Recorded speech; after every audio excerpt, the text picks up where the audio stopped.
Merci pour la confiance, mesdames et messieurs, très chers téléspectateurs. Bonjour et bienvenue à ce nouveau numéro de votre émission. Je suis content que nous nous retrouvions encore en cette nouvelle année pour partager la bonne humeur et partager la parole comme il est de coutume sur ce plateau avec des sujets intéressants. Merci d'être très nombreux. Merci pour la confiance que vous nous avez faite durant l'année 2024. Et nous voici, parce que nous existons grâce à vous. Sans vous, on ne peut absolument rien faire. Merci. Et je vous dirai à jamais merci.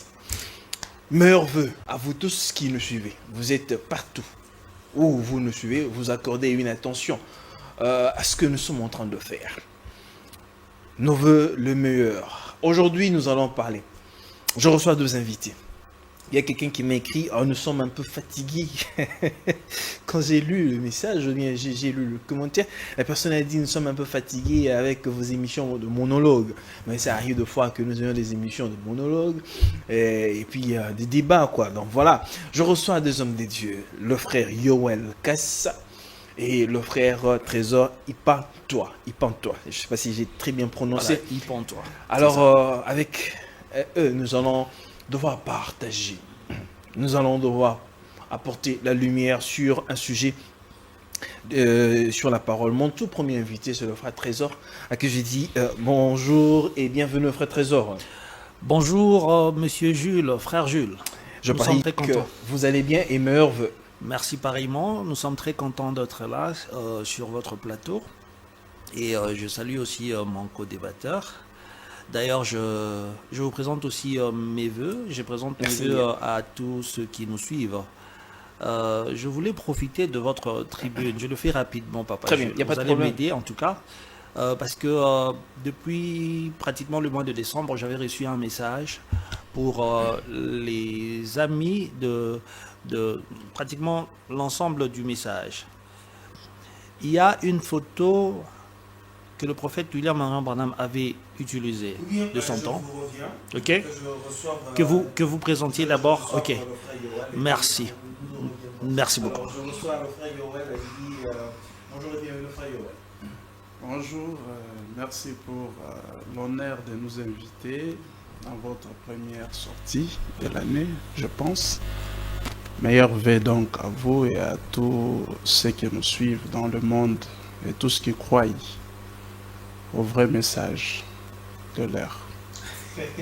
Vous avez déjà commencé avec lui, ceux qui croient au vrai message, ça veut dire qu'il y a de ceux-là qui sont dans le faux et ceux qui sont dans le vrai. Oui, mais nous venons chaque fois ici pour les appeler à sortir de faux ou du faux pour accepter la vérité de la parole. Très bien, merci beaucoup, frère Yoel. Alors, frère Trésor, je vous reviens avant d'entrer dans notre émission pour vous dites et un biscuit, en fait, ça. Voilà. Quel est le message que vous avez reçu pour voilà, le peuple de Dieu? J'étais en train de recevoir une vision. Dans cette vision-là, j'ai vu la photo de Hoffman, la photo que nous utilisons très souvent dans nos assemblées. Alors, précisé par Trésor et du message, en tout cas, je crois au message. Je crois au message du prophète William Marion Branham. Mais n'est pas participant des assemblées. Je crois avoir reçu le Saint-Esprit par ce message du prophète William Marion Branham. Et depuis toujours, je ne suis pas dans une assemblée du message quelconque, non. Non, pas encore, non. Mais j'ai eu la manifestation, quelque chose de Dieu. Je ne sais pas comment qualifier cela. D'ailleurs, tout à l'heure, j'étais en train de parler avec mon co-débatteur par rapport à ces sujets-là du Saint-Esprit. J'ai eu quelque chose du prophète, quelque chose des dieux par le prophète. Alors, au mois de décembre, j'avais vu la photo du prophète Hoffman, du prophète William, la photo d'Hoffman que nous utilisons dans nos églises. J'entends une voix qui me dit ceci. La voix me dit, ce n'est plus le temps d'utiliser cette photo-là. Il faut bannir la photo de nos assemblées, bannir la photo de nos églises, parce que ce n'est pas la photo du Seigneur Jésus-Christ. Et le Seigneur me donne pratiquement une compréhension sur cela. Papa Jules, nous pouvons être des jumeaux, n'est-ce pas? Mais Ntimba et Ntimba, Nzuzi et Nzuzi. Et il nous arrive de fois de rencontrer des personnes qui peuvent ressembler aux personnes que nous connaissons déjà. Je peux rencontrer une personne en cours de route qui ressemble à Papa Jules, mais ce n'est pas Papa Jules. Donc si le prophète avait utilisé la photo d'Hoffmann, c'était à cause du fait qu'il avait eu une vision. Dans la vision, il avait vu le Seigneur Jésus-Christ sous une certaine forme. Il se réveille, il va en promenade, il rencontre Hoffmann avec cette photo-là qui ressemblait à la personne qu'il avait vue dans sa vision. La photo n'est pas la photo du Seigneur Jésus-Christ. Donc il est temps de bannir la photo de nos assemblées. Et voilà, c'est le message que je véhicule pendant un certain temps. Et je suis en train de continuer dans cette démarche-là. Très bien, merci beaucoup. Frère Yoel, je ne sais pas si vous avez un mot à dire par rapport à la vision. Oui, certes, c'est la vision que le frère Trésor a eue de pouvoir bannir les photos. Moi, je suis... Je parle d'une photo, hein, la photo d'Hoffmann, la photo qui représente Jésus-Christ. Je ne parle pas de la photo de la colonne de feu, je parle bien d'une photo spécifique. Très bien. Alors, frère Yoel, je ne sais pas si vous pouvez placer un mot par rapport à la vision du frère Trésor de pouvoir bannir les photos. Il lui a fallu à lui toute une vision pour comprendre cela. Mais l'Esprit du Seigneur nous en avait déjà parlé depuis très longtemps. Ah, vous aussi, vous avez banni cette photo-là? Nous n'avons pas banni, mais nous n'avons jamais utilisé ça parce que le frère Branham est clair lorsqu'il parle de cette photo. Il dit que la personne qui l'avait vue dans la vision ressemblait à cet acteur-là. Okay. Ah, à cet acteur. Oui. C'est un acteur. Hoffmann, c'est un acteur parmi ceux qui ont tourné le film. Donc, c'est lui qu'on a dessiné là, c'était un acteur, c'était lui-même Hoffmann. C'est Hoffmann, oui. Donc, il s'est dessiné. On l'a dessiné. Je ne sais pas si c'est dessiné, mais on l'a dessiné. Oh, Hoffmann est l'auteur des portraits. De ce portrait-là, exactement. Voilà. Mais on n'a pas dessiné l'auteur de ce portrait-là. Bon, je ne sais pas, mais tout ce que je sais, c'est que le frère Branham était clair. C'est compliqué dans le message de William Branham. Des contradictions fusent un peu de partout. Non, il n'y a pas contradiction. Des fois, vous contredisez même votre prophète. Je ne sais pas. À ce sujet-là, il n'y a pas de contradiction. Il n'y a pas de contradiction. Parce que si votre prophète, William Branham, que j'ai beaucoup d'estime, dit que moi, Dieu m'a montré, voilà, que c'était le Seigneur ressemblait à peu près à cette personne-là. Et puis il a dit à peu près, comme tu le dis. Donc c'est pas la même personne. Ça veut dire que ce n'est pas vraiment ce qu'il avait vu, mais c'est juste une photo d'illustration. Lui, il était tout proche. Okay. C'est clair, non? Très bien. Alors, ce sont les avis. C'est leurs avis et je parie que ça n'influence pas. C'est lui qui a la vision et qui entre dans la même vision que le frère Trésor ou bien le frère Yoel. Ça dépend. Alors avant d'entrer, j'aimerais que il y a une question qui est posée. Par rapport au mariage, c'est pas le sujet du jour. Je voudrais que vous puissiez juste éclairer à la lanterne plusieurs. On dit que le fiançailles, c'est le mariage. Ça se dit comme ça. Quand vous êtes fiancé, vous êtes déjà marié. Et votre femme que vous avez fiancée, elle est votre femme, elle est votre épouse. Si, la question maintenant de savoir si elle est déjà votre femme, pourquoi est-ce que vous n'êtes pas en mesure de faire avec elle tout ce que l'on peut faire à votre femme? Et il y a des interdits quand on est fiancé. Frère Yoel, si vous pouvez prendre la main. Bon, les Écritures sont claires à ce sujet. Une fiancée est déjà une propriété à quelqu'un au point où le Seigneur défend aux autres. Oui, aux autres, même pour soi. De porter la main sur elle ou de la convoiter. Oui, pour soi alors. Même aussi de la toucher. Parce que quiconque la touche, quand vous arrivez dans Deutéronome 22, on demande même de lapider et la jeune fiancée et la personne qui l'a pris si l'acte s'est passé dans la ville. Mais si cela s'est passé en brousse, on supposerait que la fiancée avait crié, mais qu'il n'y avait personne pour la secourir. Alors, de cela ressort cette compréhension selon laquelle une fiancée, c'est potentiellement la femme d'autrui, mais pas nécessairement la femme. Voilà pourquoi je mets le mot potentiel.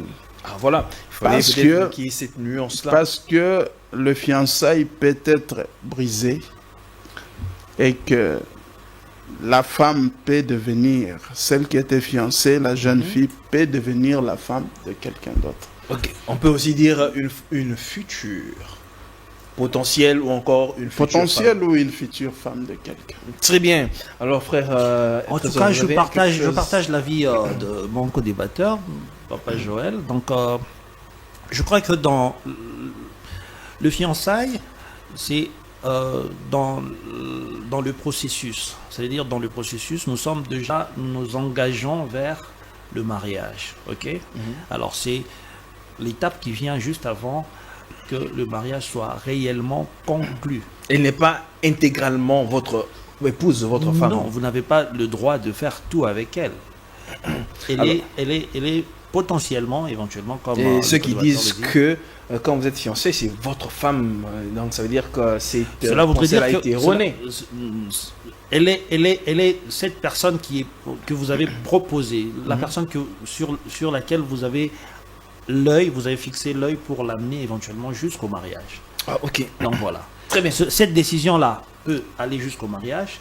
Comme le co-débatteur l'a dit, cela peut aussi se briser pendant le processus. Voilà.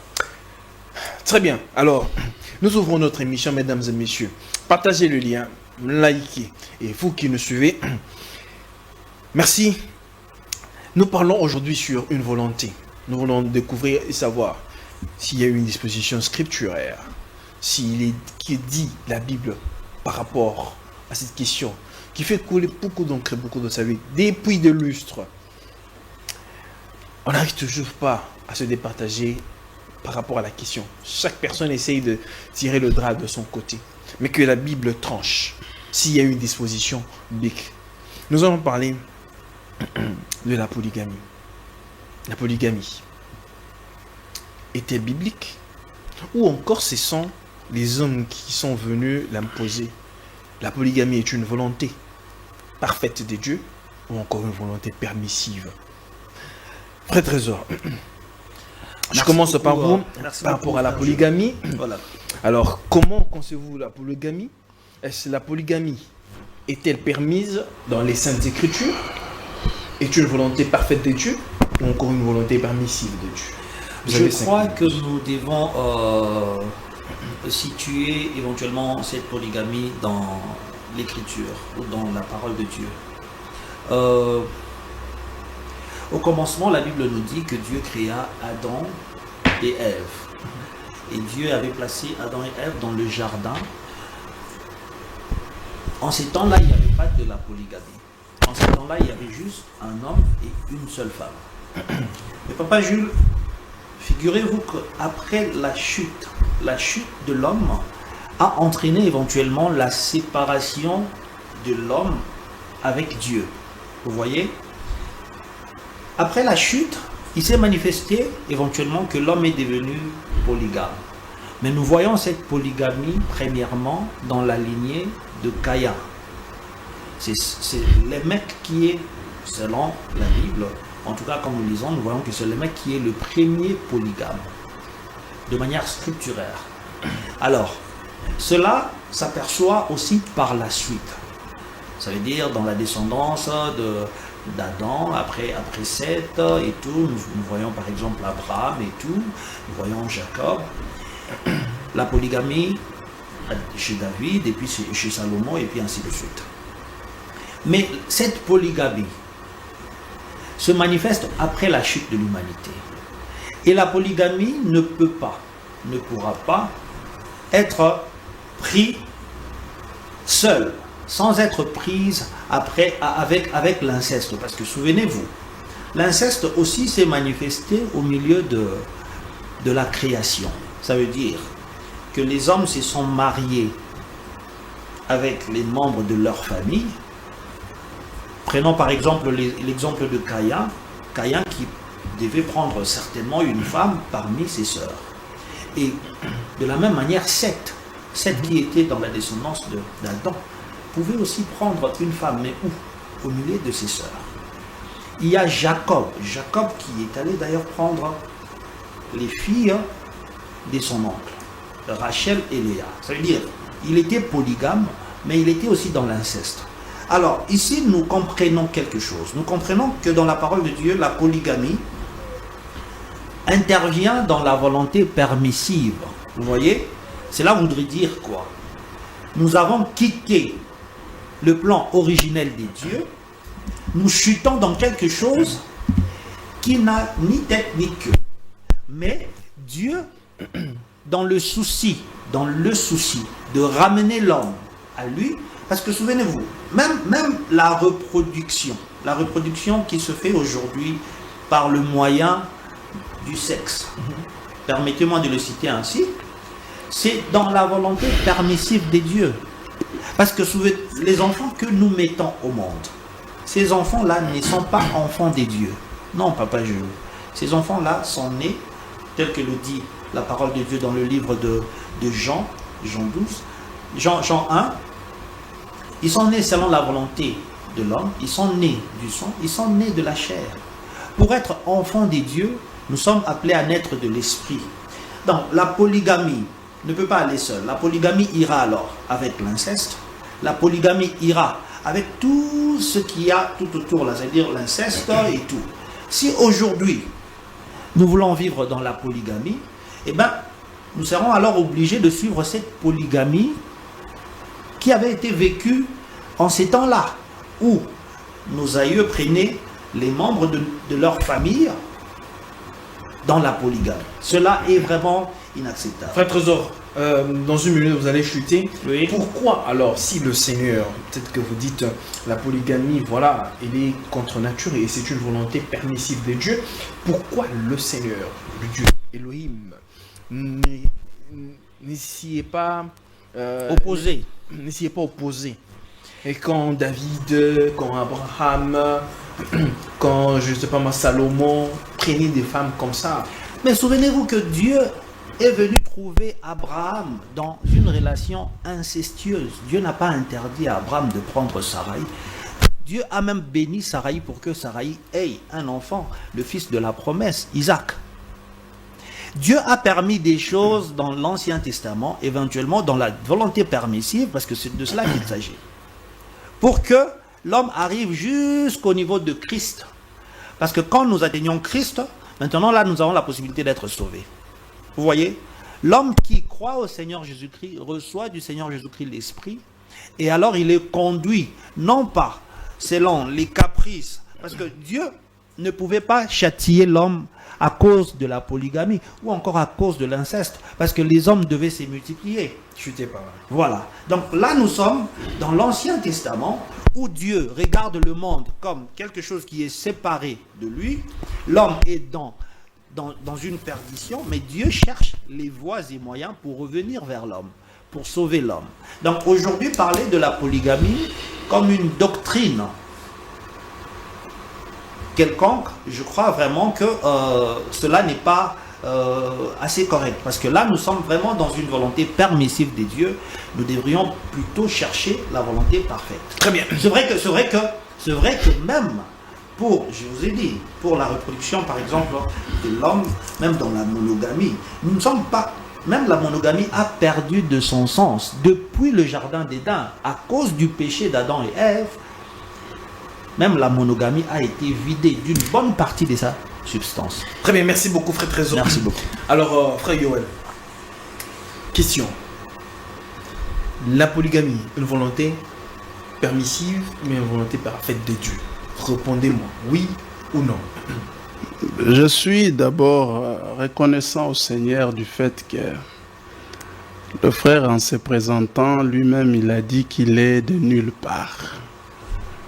Et quand vous suivez aussi, ces explications sont aussi des explications qui viennent de nulle part. De nulle part, comment ici? Ça veut dire qu'il ne s'est pas basé sur les Saintes Écritures, mais plutôt sur une parole du prophète Branham qu'il a mal compris lorsqu'on parle de la volonté parfaite et la volonté permissive. Alors, répondez d'abord. C'est le frère Branham qui l'enseigne. Il faut d'abord comprendre deux termes afin de bien situer votre réponse.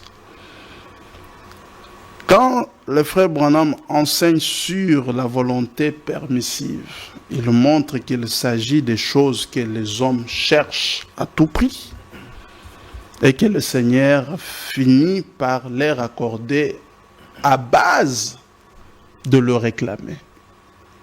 Donc à force de réclamer la chose, le Seigneur finit par leur céder cela. C'est là qu'on parle de la volonté permissive. Mais la volonté parfaite, c'est ce que le Seigneur accorde ou donne à l'homme sans l'intervention de l'homme. Ça veut dire l'homme ne demande pas, l'homme ne cherche pas, l'homme ne force pas, l'homme n'insiste pas. Mais le Seigneur prend et le lui donne. On ne peut pas donc mettre la polygamie dans la volonté permissive parce que l'homme n'a pas demandé au Seigneur. Vous ne lirez nulle part dans les Écritures où vous verrez Adam ou quelqu'un parmi ceux qu'il a cités qui puisse insister, Seigneur, donne-moi les femmes, donne-moi les femmes. Vous ne verrez pas. Donc vous allez dire que vous ne le verrez pas. C'est une volonté parfaite des dieux. Mais c'est la volonté parfaite du Seigneur parce que le Seigneur lui-même l'a institué dans sa parole sans l'intervention d'un homme. Si Dieu a institué la polygamie, frère Yoel, pourquoi est-ce que la Bible le précise très bien pour dire qu'au commencement, Dieu créa l'homme et la femme? J'ai bien noté cela ici. Avec deux femmes. Non, c'est le commencement, vous avez dit. Au commencement, Dieu créa l'homme et la femme. Évidemment, il n'est pas dit, il n'est pas dit, Dieu créa un homme pour une femme. Mais il est dit, il créa l'homme et la femme. L'enseignement que le Seigneur donne dans cette écriture de Matthieu 19, que vous êtes en train de citer, c'était pour combattre l'homosexualité. C'était aussi pour montrer à la face du monde que le Seigneur n'appréciait pas le divorce. Mais ce n'était pas pour combattre la polygamie. Non. Le Seigneur créa l'homme et la femme. C'était pour qu'ils vivent ensemble. Pas que l'homme et l'homme vivent ensemble ou femme et femme vivent ensemble. Non. Mais quand le Seigneur avait fait la femme en ce débit-là, mais Adam l'a démontré clairement que ce n'était qu'un seul os de plusieurs os qu'Adam possédait. Donc l'homme avait encore la possibilité, de par sa possession naturelle d'avoir beaucoup de os, de posséder plusieurs femmes. Ah, quelle interprétation, frère. Non, mais c'est clair. C'est une interprétation. Le Seigneur a pris un seul os. C'est une interprétation particulière. Non, je n'interprète pas particulièrement. On ne dit pas que le Seigneur a pris un seul os. Le Seigneur a dit il prit un de ses côtes. Où est la différence? Tu as dit un. Je pensais que tu dirais 2 ou 3. Tu as dit 1. Mais un de ces côtes, c'est un seul os. Non, De plusieurs qu'Adam possédait. La polygamie, elle était déjà là. Quand le Seigneur avance dans le livre d'Exode chapitre 21, le verset 10, il le dit ouvertement. Là encore, on ne lui pose pas de problèmes ni de questions. Il faut aussi savoir que la Bible, depuis son début jusqu'à la fin, le Seigneur n'a jamais reçu la question de savoir si l'homme avait la possibilité d'avoir plusieurs femmes ou non. Parce que pour les vrais croyants ou les juifs, cela ne posait aucun problème du fait que le Seigneur avait déjà réglementé cela dans la loi. Exode chapitre 21, le verset 10, le Seigneur est clair, il dit, l'homme peut ajouter une deuxième femme. Ça veut dire qu'il a déjà une première et puis il épouse encore une autre. Il en possède maintenant 2. Et le Seigneur dit, dans ces cas-là, il ne retranchera rien en ce qui concerne le vêtement, la nourriture et les droits conjugaux de la première femme. Mais c'est à cet endroit-là que le Seigneur aurait dit, s'il fait ça, donc lui, il l'a fait sans mon autorisation. Il n'a pas suivi ma volonté. Le Seigneur n'a pas dit ça. C'est à cet endroit Dieu aurait dit, celui qui fait ça, c'est un pécheur. Le Seigneur n'a pas dit ça. Mais par contre, il lui montre la manière dont il devra vivre avec ces femmes, s'il en possède 2. Et c'est comme ça aussi avec 3, 4 et d'autres femmes qui peuvent venir après. Ça, c'est la loi du Seigneur. Maintenant, lorsqu'il dit aussi, toujours dans l'ignorance, hein, il dit que si vous regardez, après le commencement, la première personne à pratiquer la polygamie, c'est les mecs. Pour lui, c'est ça qui fait de la polygamie une mauvaise chose. Non. Quand on n'est pas enfant de Dieu, on ne veut pas dire qu'on est noir en tout. Non. Le Seigneur a maudit les serpents. Mais c'est le Seigneur qui nous a dit, dans Matthieu 10, le verset 16, soyez prudents comme le serpent. Donc, dans matière de prudence, le serpent maudit là, il est un modèle pour tout vrai croyant. Donc, quand quelqu'un est dans le faux, ça ne veut pas dire que tout ce qu'il fait est faux. Très bien. Merci beaucoup, Frère Trésor. Je crois que vous avez suivi le frère Yoel, comment il a posé le fondement, il a aussi balayé le revers, je mets toutes vos allégations.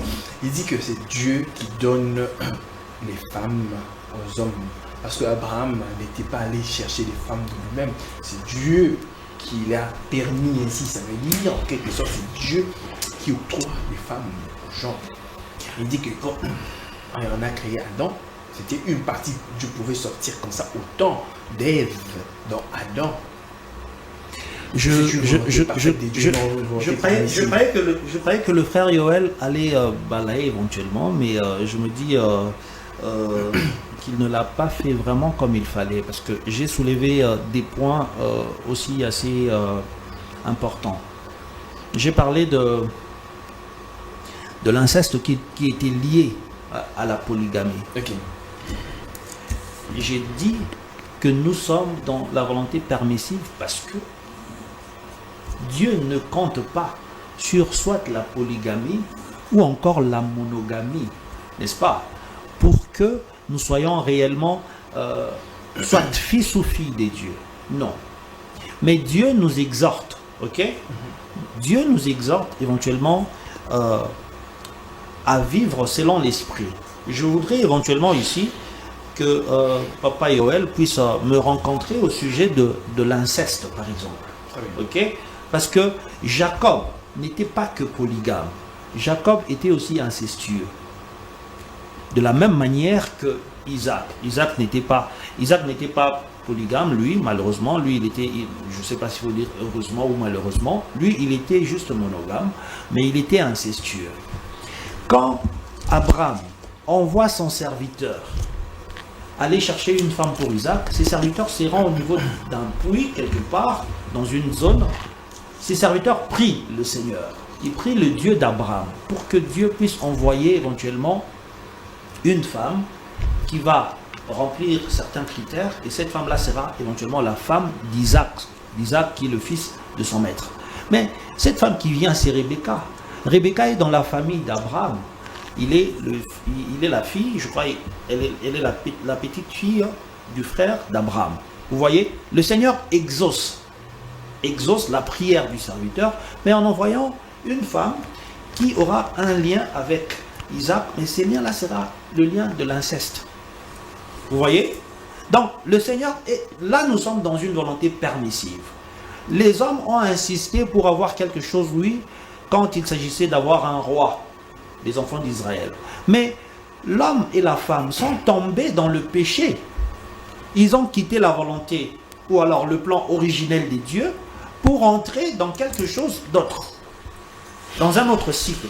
Et là-bas, Dieu vient et Dieu trouve que l'homme et la femme ont changé carrément des choses. Ils ont changé comme on dit, ils sont entrés dans un autre système.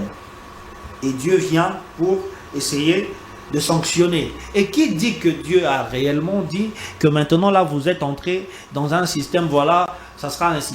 Dieu pouvait aussi parler comme un prophète. Dieu parle comme un prophète, même quand il s'agissait de donner un roi, parce que là les hommes avaient insisté. pour les enfants d'Israël.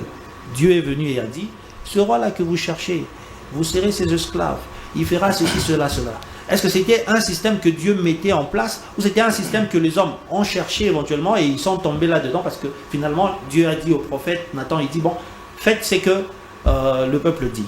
Donc quand l'homme et la femme tombent dans le péché, Dieu vient et dit, voilà, désormais, le désir de la femme se portera vers son mari, mais le mari dominera sur...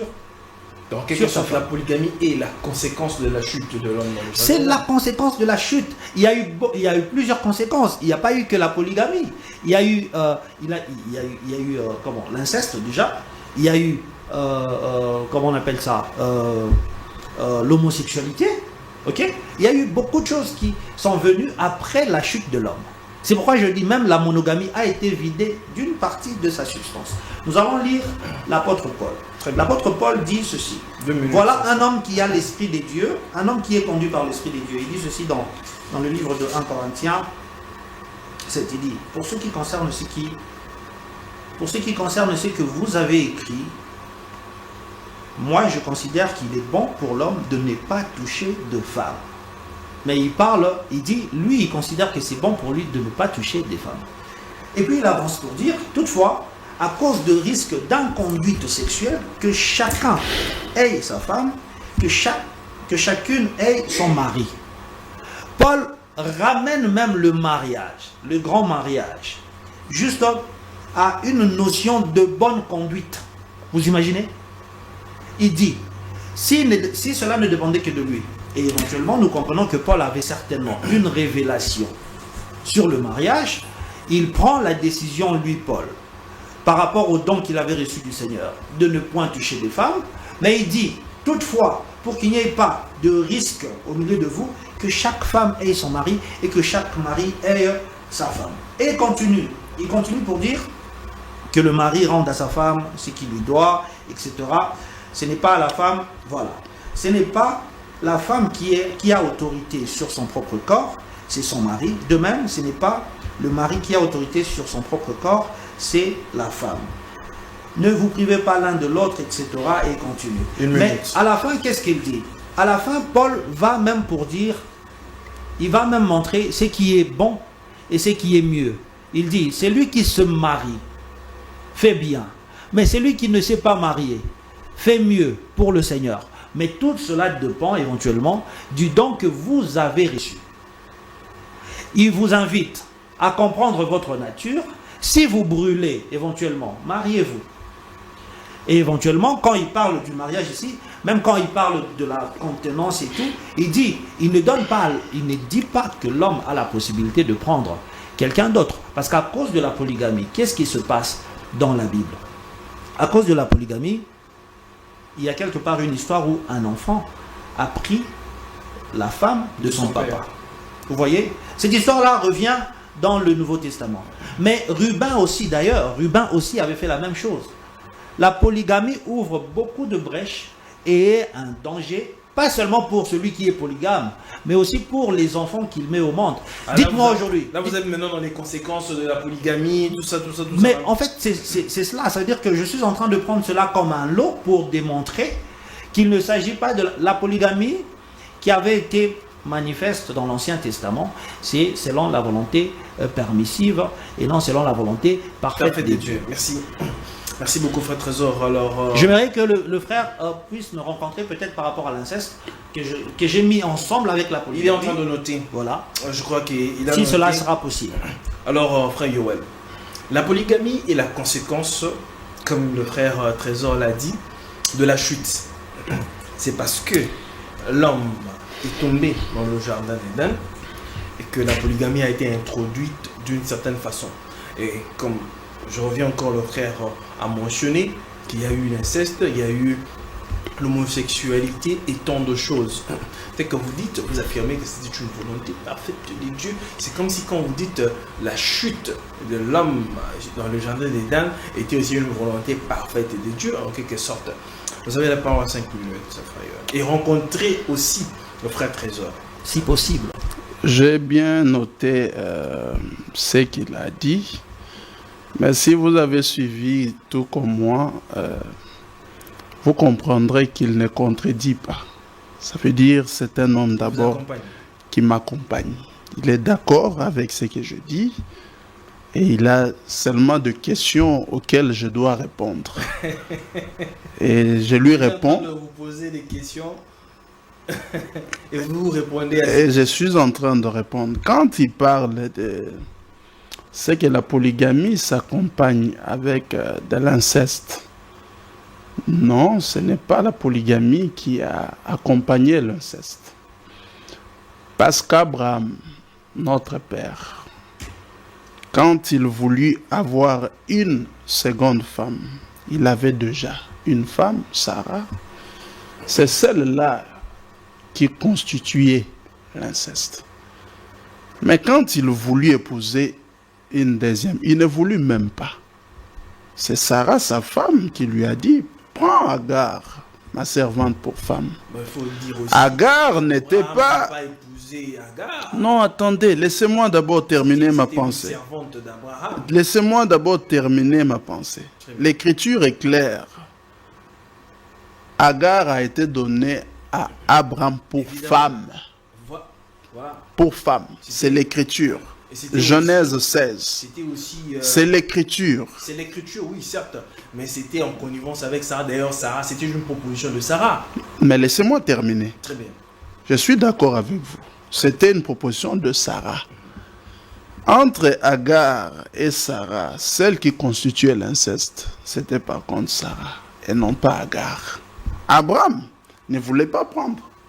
Mais c'est Dieu, le Créateur, qui est descendu pour lui dire: accepte ce que ta femme te dit. C'est pourquoi je dis avec insistance que la polygamie n'est pas une permission et une volonté permissive de Dieu. C'est une volonté parfaite. C'est Dieu qui a fait d'Abraham un polygame. Tu n'as pas demandé à Abraham. Je vous dis encore. De prendre Agar. Écoutez, allons-y d'abord. Là, vous avez bougé un tout petit peu. Vous aurez le temps de réagir. Merci.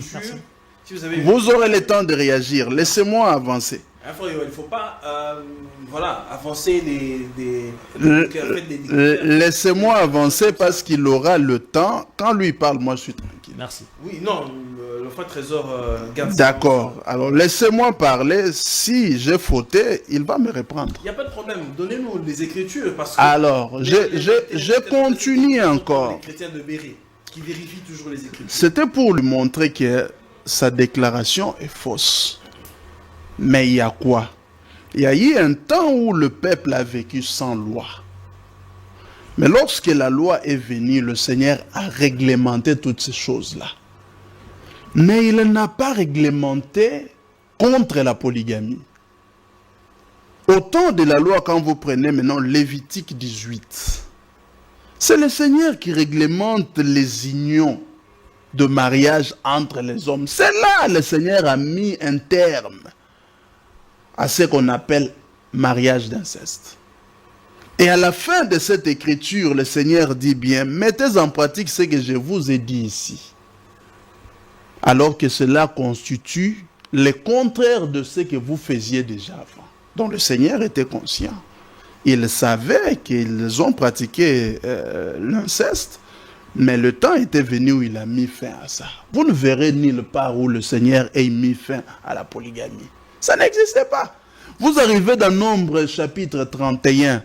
Le Seigneur donne ordre à Moïse le prophète, Moïse le prophète, de donner à son serviteur Éléazar les femmes au nombre de 32 à la fois. Le Seigneur fait d'Éléazar un polygame, mais Éléazar n'avait pas demandé. C'est pourquoi je vous dis que la polygamie, c'est la volonté parfaite du Seigneur. Vous arrivez encore dans 2 Samuel chapitre 12, le verset 8. C'est encore le Seigneur qui dit par la bouche du prophète Nathan à Daoud: je t'ai donné les femmes de ton maître. Mais Daoud ne lui avait pas demandé. Le Seigneur dit encore au verset 9 de cette écriture: si cela était paix, moi, je t'aurais ajouté encore d'autres. C'est le Seigneur qui le dit. Ce n'est pas la volonté permissive. Donc la polygamie, c'est la volonté parfaite du Seigneur. S'il y a eu déviation, comme il est en train de dire là, il y en a qui ont pris les femmes de leur père, il y en a qui ont pris leurs sœurs. Mais c'est à cause des faux prophètes. C'est à cause de faux enseignements. C'est à cause de Satan. Ce n'est pas à cause de la polygamie. Quand Absalom a pris les femmes de Daoud, ce n'était pas à cause de la polygamie. Mais il y a eu un faux prophète qui est descendu. Il a donné l'instruction, un enseignement faux à Absalom. Et il a pris la femme de son père. Ce n'est pas la polygamie. Donc s'il y a des déviations, ça ne peut pas être à cause de la polygamie. Parce qu'il y a des déviations, même dans la monogamie. Très bien. Merci beaucoup, frère Yoel. Frère Trésor, après avoir suivi le frère Yoel, il a dit que le Seigneur était même favorable à ajouter des femmes au patriarche. Question. Y a-t-il une disposition biblique, scripturaire, qui interdirait littéralement la polygamie? Voilà. De la Genèse à l'Apocalypse. La bonne question. C'est la polygamie. Elle n'est pas une volonté parfaite de Dieu, une volonté permissive. Ok, c'est bon. Mais une disposition biblique, parce que la Bible s'exprime. Donnez-nous et dites-nous. 5 minutes. Le Seigneur Jésus-Christ, quand il vient, on lui pose la question par rapport au mariage. C'est vrai qu'il y avait une question où une femme avait vécu avec pratiquement 7 hommes, et ces hommes étaient tous morts. Bon, les gens parlaient de la résurrection et tout, mais le Seigneur est venu parler du mariage. Et il dit ceci, il dit aux hommes, par rapport à la répudiation, il dit, vous répudiez les femmes à cause de votre cœur. Mais au commencement, il n'en était pas ainsi. C'est vrai que par rapport à cette question, le Seigneur est en train de soulever l'idée du commencement, où il démontre clairement qu'au commencement, Dieu créa l'homme et la femme. Dieu n'a pas créé un homme et 2 femmes, ou 3 femmes pour l'homme. Quand bien même la femme avait eu à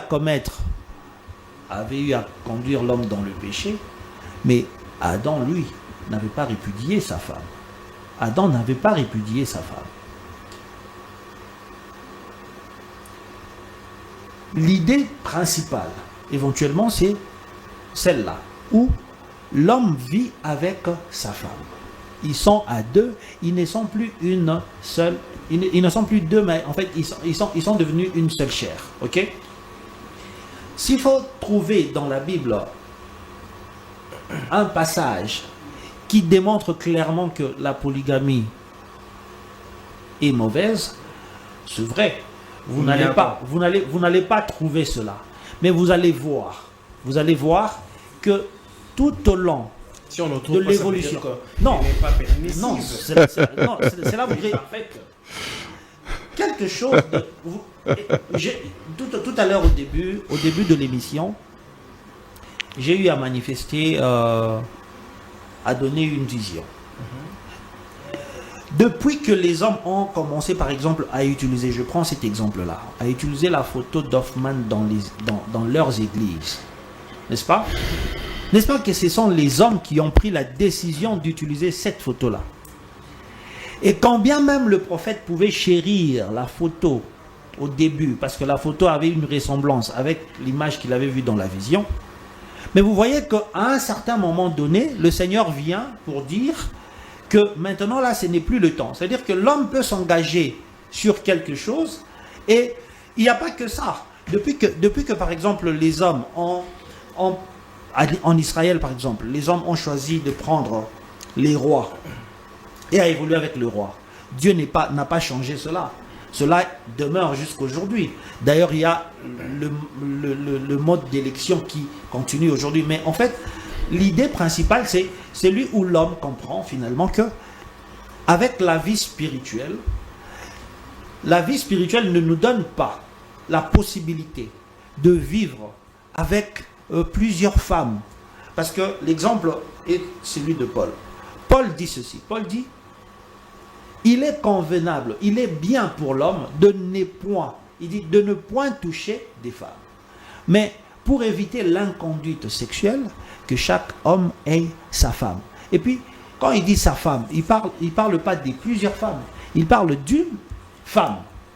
Il ne parle pas de plusieurs femmes. De la même manière, il dit que chaque femme aussi ait son mari.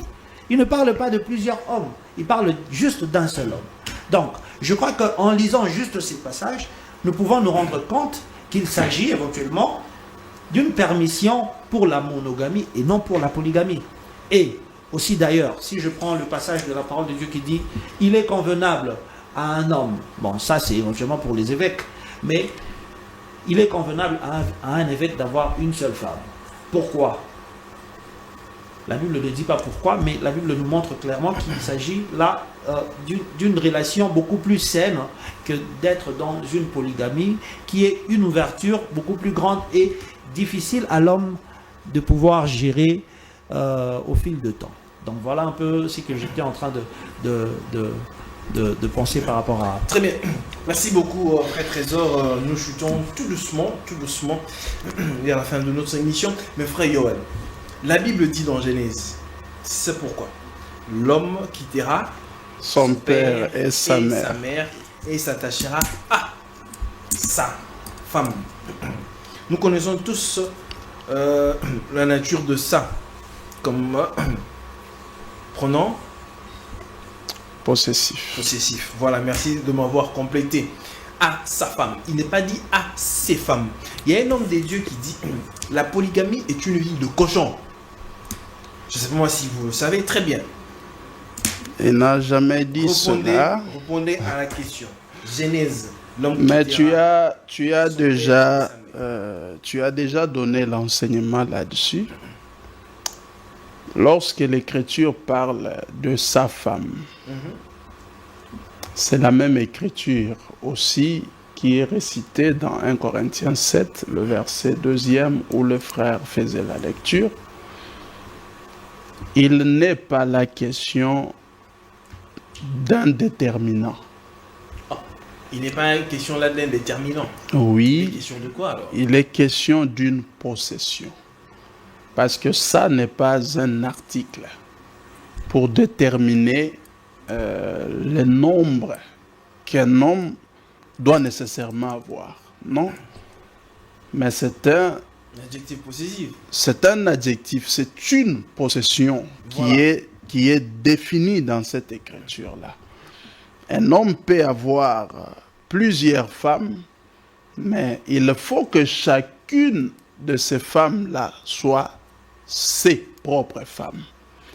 Donc, chaque femme du nombre de ces femmes, c'est sa femme. Quand vous prenez l'écriture d'un Samuel, chapitre 1er, il est clairement dit qu'Elkana avait 2 femmes, Anne et Pénina. Vous arrivez au verset 4. L'écriture appelle Pénina sa femme. Vous allez encore au verset 19 de la même écriture. L'écriture appelle aussi Anne sa femme. Donc, les 2 femmes-là, chacune d'elles, c'était sa femme. C'est la possession, ça ne veut pas dire. Frère Yoel, vous êtes avec vos 2 femmes.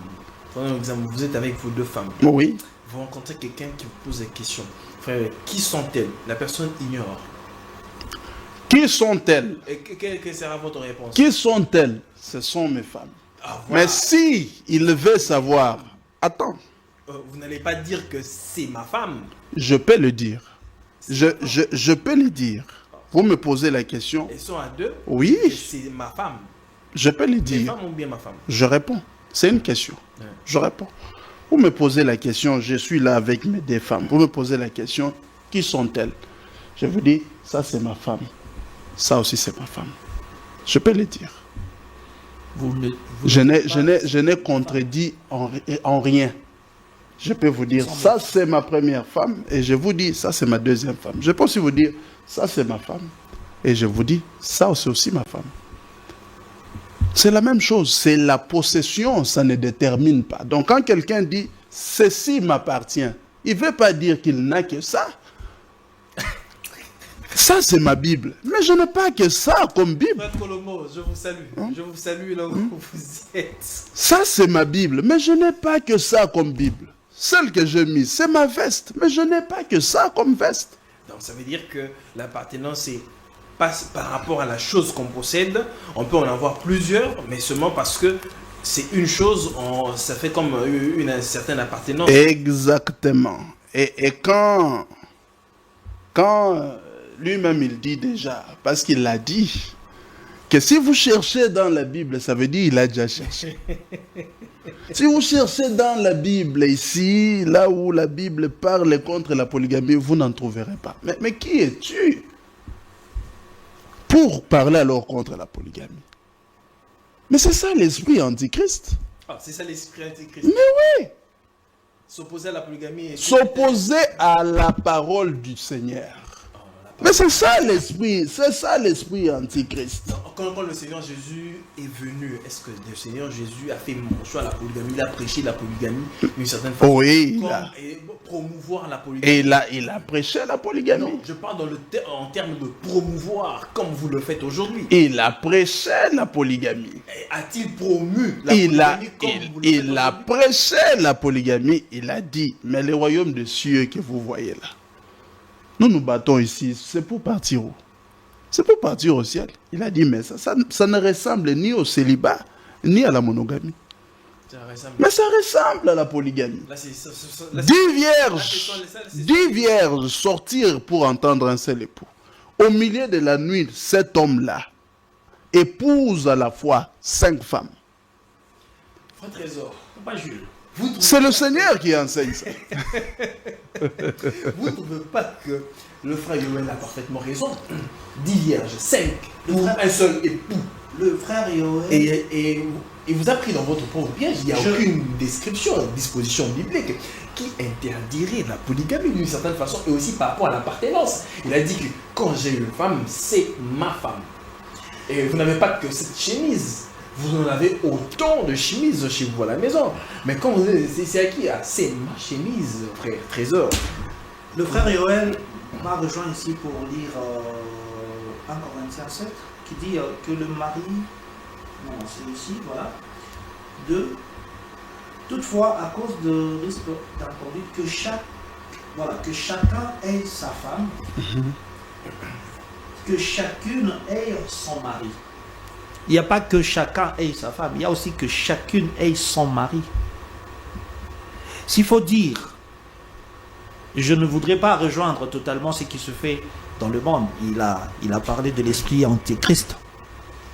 Mais il y a aujourd'hui des femmes, il y a aujourd'hui des femmes qui ont 2 maris. Vous n'avez pas vu ça? Là, de manière officieuse, pas officielle. Mais cela se fait, papa. Là, c'est dans la tripatouille. Mais... J'ai vu cela. Je n'appuie pas cela, n'est-ce pas? Mais je dis que c'est quelque chose qui se fait. Cette femme-là qui a 2 maris. Non, vous n'avez pas, frère Trésor, vous n'avez pas dit 2 maris. Elle a un seul mari, mais seulement elle a un amant. J'ai vu une femme, en tout cas je l'ai vu déjà 2 reprises, c'est en Afrique du Sud. Des femmes qui ont 2 maris dans une même maison. Ah, là, c'est la culture. Vous voyez, je ne suis pas en train d'appuyer cela. Je disais tout à l'heure que même la monogamie a été vidée d'une bonne partie de sa substance. C'est vrai que selon la nature de la vie spirituelle que nous avons, je pourrais peut-être ouvrir une brèche pour dire, quand l'apôtre Paul dit, cela dépend aussi des dons que vous avez reçus de la part du Seigneur. S'il faut rester soit sans femme, ou alors s'il faut se marier, je ne sais pas s'il va ouvrir éventuellement la brèche pour dire si vous avez besoin d'avoir aussi plusieurs femmes. Mais quand vous posez la question, par exemple, à Frère Yoel pour dire est-ce que Jésus-Christ a parlé de la polygamie? Il vous dit que oui, Jésus-Christ a parlé de la polygamie. Mais la relation que nous avons entre nous et le Seigneur Jésus-Christ, cela n'est pas basé sur des relations charnelles.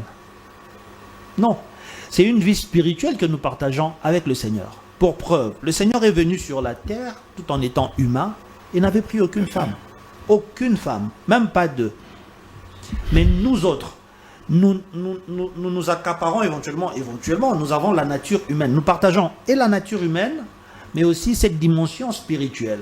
Parce qu'il n'a pas pris de femme parce qu'il avait une mission à accomplir. C'était voilà. Mais il ne pouvait pas prendre de femme. Oui, il pouvait même pas naître comme nous autres parce que nous naissons dans le péché. Quand vous appuyez la polygamie, vous ne faites que multiplier sur la terre des personnes qui sont propres pour la consommation de la vie terrestre. Mais quand vous parlez de ce qui est là, tel que Paul le dit, nous sommes en train d'appuyer éventuellement ce qui est spirituel. Cela voudrait dire que le Seigneur fait la part de choses. Le Seigneur fait la part de choses. Pour les hommes qui sont spirituels, il est difficile d'être polygame. Peut-être même impossible d'être polygame. Parce que Paul le prouve. Il dit, pour lui, Paul, parce qu'il considère que il est mieux pour l'homme de rester sans femme. Ok, de ne point toucher de femme, mais éventuellement pour éviter qu'il y ait du désordre au milieu de l'assemblée, au milieu des enfants, des fils et filles des dieux, alors que chaque homme ait son mari. Et quand on dit sa femme ou son mari, cela prouve clairement qu'il s'agit déjà du nombre. Que chaque homme ait sa femme et que chaque femme ait son mari. Que le son là aussi devienne C. Que ça aussi puisse devenir C. Je ne sais pas. Merci beaucoup, Frère Trésor. Merci beaucoup. Frère Yoel, oui. Que chaque femme ait son mari et chaque homme ait sa femme. Vous voulez changer de ça, son. Alors, frère... S'il faut peut-être s'appuyer aussi sur la dimension spirituelle. Hein. Oui, je vais répondre. Parce que cela est très important. Le frère Trésor a dit que c'est lui qui se penche sur la polygamie. Nous ne sommes pas là que pour la multiplication des hommes qui vont consommer la terre. N'est pas spirituel. S'il peut se calmer pour que je parle. Non, merci. La parole, il n'a pas la parole. Oui, je suis là pour recevoir des questions et répondre à toutes ces questions. Lorsqu'il parle d'un Corinthiens 7, le verset 2e, voulant montrer que comme il s'agit aussi de son mari, cela donnerait aussi aux femmes le pouvoir d'en avoir des hommes. Non. L'écriture d'un Corinthiens 7 au deuxième verset ne parle pas, ne détermine pas le nombre, ni pour l'homme, ni pour la femme. Mais il parle seulement de la possession. Mais il y a d'autres écritures qui déterminent et pour l'homme et pour la femme. Par exemple, pour l'homme, vous verrez que le Seigneur ne détermine pas le nombre de femmes qu'un homme doit normalement avoir. David, qui en avait 500, le Seigneur était disposé dans Samuel chapitre 12, verset 9, de lui en ajouter encore d'autres. Son fils, qui était l'image de Christ, que lui dit ici, ne pas prendre comme exemple, avait 1000 femmes, 2 fois le nombre de son père. Donc, l'homme, on ne détermine pas le nombre de femmes qu'il doit avoir. Mais quand vous touchez la femme, il y a des écritures qui déterminent le nombre d'hommes qu'une femme doit avoir dans sa vie. Je reviens en arrière dans Romains chapitre 7, le verset 2e. L'écriture dit que la femme mariée, qui a déjà un homme, est liée à son mari aussi longtemps que cet homme-là vit encore. Si du vivant de cet homme, elle devient la femme de quelqu'un d'autre, on l'appellera adultère. Donc vous voyez bien que cette écriture, qui complète 1 Corinthiens 7, détermine le nombre d'hommes qu'une femme doit avoir durant sa vie sur la terre. Le frère Branham, qui est un grand prophète, dit, mais vous lirez toute cette Bible ici du début jusqu'à la fin, vous ne verrez nulle part où le Seigneur dit la même chose au sujet de l'homme. Ce n'est pas mentionné. Donc, cette écriture-là ne détermine pas mais parle de la possession, que ce soit au sujet de l'homme ou que ce soit au sujet de la femme. Si vous voulez la détermination, il faut partir dans d'autres écritures parce que la Bible se complète. Au point où le frère Branham, dans le mariage et divorce, il a dit, nous ne voulons aller ni au nord-est ni au sud-est. Nous voulons aller là où l'écriture s'accorde avec l'écriture. C'est ce que je suis en train de faire. Quand il prend aussi 1 Corinthiens chapitre 7, il cherche à démontrer que pour un homme spirituel, il vaut mieux pour lui ne pas pratiquer la polygamie. Mais ce n'est pas ce que la Bible dit. Non, pas la polygamie, j'ai parlé de ne point toucher des femmes. Voilà. De ne point toucher des femmes. Non, pour lui, celui qui touche ou qui se marie, même à une femme, il n'est pas spirituel. C'est ce qui est faux. Mais regardez dans la même écriture, là, j'aimerais lui montrer là où on parle de la polygamie dans 1 Corinthiens 7. Ce n'est pas là où lui considère. C'est au verset 27 et le verset 28. Dans cette partie de la Bible, le Seigneur parle à deux hommes. Le premier, il est marié, l'autre, il est célibataire. Il pose la question au premier, es-tu lié à une femme ou es-tu marié?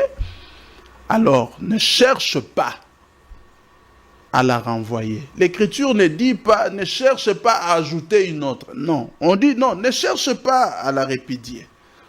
On dit aux célibataires, toi qui n'es pas lié à une femme, ne cherche pas de femme. Ça veut dire un célibataire ne doit pas être quelqu'un qui court derrière les prostituées, qui court derrière les femmes d'autrui. Ça doit être quelqu'un discipliné comme l'apôtre Paul, comme le Seigneur Jésus-Christ est aussi sur la terre.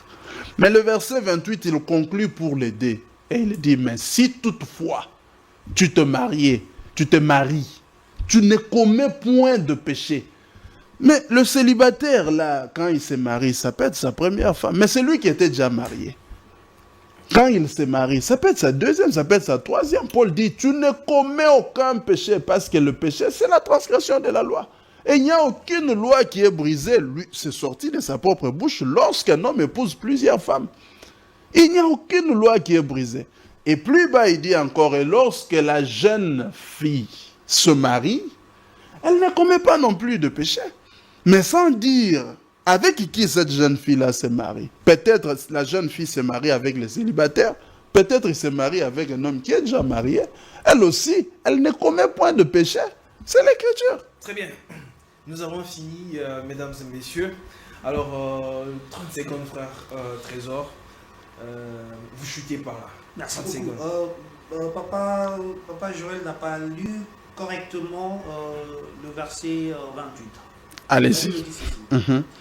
Si toutefois tu t'es marié, voilà, tu ne pécherais pas. Et si la Vierge se mariait, elle ne pécherait pas. Mais les gens mariés connaîtront la détresse. Et moi, je voudrais vous épargner. Qu'est-ce que je n'ai pas bien lu? Vous n'avez pas lu la partie finale. Paul dit ceci. Moi, je voudrais vous épargner parce qu'il dit les gens mariés connaîtront de la détresse. À quel niveau? J'ai dit tout au long de mon exposé que le mariage en soi est une bonne chose. Mais elle a été vidée d'une bonne partie de sa substance dans le jardin d'Éden. Ce qui fait que le mariage aujourd'hui est comme une bouée de sauvetage éventuellement pour l'homme. Ça voudrait dire, l'homme est appelé à se marier. Paul le dit, il dit, si tu brûles, tu dois te marier. Ok? Parce qu'il y a des dons qui sont donnés aux hommes. Oui, mais Paul c'est une très bonne chose. C'est une bonne chose. Si j'ai les moyens, je peux en prendre autant que je veux. Maintenant, il est en train d'ouvrir des brèches pour nous montrer qu'il y a une révélation, que lui avait une révélation, qu'il n'a pas dévoilée. Il nous montre que réellement, pour lui, qui était un homme spirituel, éventuellement le mariage est une bonne chose, mais lui, il s'est décidé de ne point toucher des femmes. Je suis en train de vouloir ramener cet échange à un niveau de compréhension pour démontrer que, c'est vrai, les hommes se marient, mais ceux qui sont spirituels, n'est-ce pas, ne vont pas tomber dans la polygamie pour juste chercher une jouissance qui est terrestre, qui devra conduire les hommes éventuellement à beaucoup de risques. Parce qu'il dit ici, ceux qui sont mariés connaîtront de la détresse. Donc, je suis en train ici de ramener le débat à ce niveau-là. Vous êtes polygame dans le monde, eh bien, vous pouvez croire au Seigneur Jésus-Christ, vous venez au Seigneur Jésus-Christ tel que vous êtes polygame. Vous n'allez pas chasser vos femmes, non. Alors, vous venez avec vos femmes en Christ et vous allez vivre de cette façon. Mais enseignez aux hommes pour dire que la polygamie est une doctrine. Frère Trésor, oui. C'est lui qui se marie. A-t-il enfreint une disposition scripturale de la parole de Dieu? Cela lui écarte du plan du salut et cette personne-là est comment faudra-t-il soigner ou vivre alors sa vie spirituelle? Parce qu'il s'agit ici d'une vie spirituelle qui vient et commence avec vous êtes en désordre, vous êtes en ordre quand vous avez pris toutes ces femmes-là en bonne et due forme. Vous justifiez cela spirituellement? Le mariage n'a jamais été spirituel, le mariage est toujours charnel. Mais nous sommes spirituels, nous autres là qui croyons au Seigneur Jésus. On a besoin de la chair, non? La chair est terrestre et périssable. Oui, évidemment. Nous recherchons ce qui est spirituel. Ah, si vous recherchez ce qui est spirituel, vous n'allez pas peut-être vous marier. Non, moi je me suis marié à une femme. Bah, parce que vous avez aussi des sentiments. Écoutez, est-ce que je peux lire un petit verset de la Bible? Nous avons fini. Le tout dernier, peut-être que je pourrais citer. Nous avons fini, on m'a montré que les minutes sont déjà épuisées. Je cite juste citer. C'est Lévitique 15. Lévitique 15, je crois que c'est le verset 18 qui dit: si un homme et une femme couchent ensemble, ils sont impurs et ils se laveront jusqu'au soir. Vous voyez, l'impureté, éventuellement, telle que nous sommes là, nous marchons tout en étant pécheurs. Ça, c'est quelle écriture, ça? Lévitique 15. Vous allez voir cela. Vous allez voir cela. Lévitique 15, le verset 18. Vous allez voir ça. Nous pourrions d'ailleurs échanger tout au long de notre sortie. Nous allons échanger par rapport à ça. Lévitique 15. Lisez cela à la maison, vous allez voir. Très bien, frère Yoel. Chuté par là. Quelle est l'importance aussi? Parce que vous en faites comme une base, un socle de vos enseignements. C'est comme si ça faisait partie du plan du salut d'une certaine façon. Quel est l'impact et puis l'objectif de la polygamie dans la vie d'un chrétien, frère Yoel? Je crois que tout le monde a vu et compris combien il balbutie et il est sans position devant la Bible ouverte, une grosse Bible ouverte devant lui. Il cherche, il ne trouve pas d'endroit où on parle contre la polygamie. Il prend la Bible. Non, attends, c'est sorti de sa bouche. Il prend la Bible qui est devant lui là, il marche dessus. Et il parle maintenant d'après lui. Pour montrer qu'un homme spirituel ne peut pas se lancer dans la polygamie. Mais lui n'est pas spirituel que David. Lui n'est pas spirituel qu'Abraham, notre père de la foi. Lui n'est pas spirituel que Jacob. Et dans Ésaïe chapitre 4, le premier verset, l'Écriture dit ouvertement que le jour vient où 7 femmes saisiront à elles seules un seul homme. Pour dire à cet homme-là, nous allons nous vêtir de nos propres vêtements, nous nourrir de notre propre nourriture. Toi, enlève-nous seulement le propre, fais-nous porter ton nom. Et le Seigneur dit au verset 2e qu'en ce moment-là, le Seigneur bénira le pays. Tout ça pour couvrir et montrer l'importance de la politique. Mais l'importance, elle est là, parce que le Seigneur dit que quand cela arrivera, le Seigneur va bénir la sémence du pays. Ça fait partie du plan du salut, la polygamie. La foi. La foi. La foi dans cette partie de la Bible fait partie du plan du salut. Ça veut dire quiconque ne croit pas comme lui, il ne peut pas aller au ciel. Vous avez vu que lui-même, il a marché sur la Bible. Merci beaucoup, frère Yoel.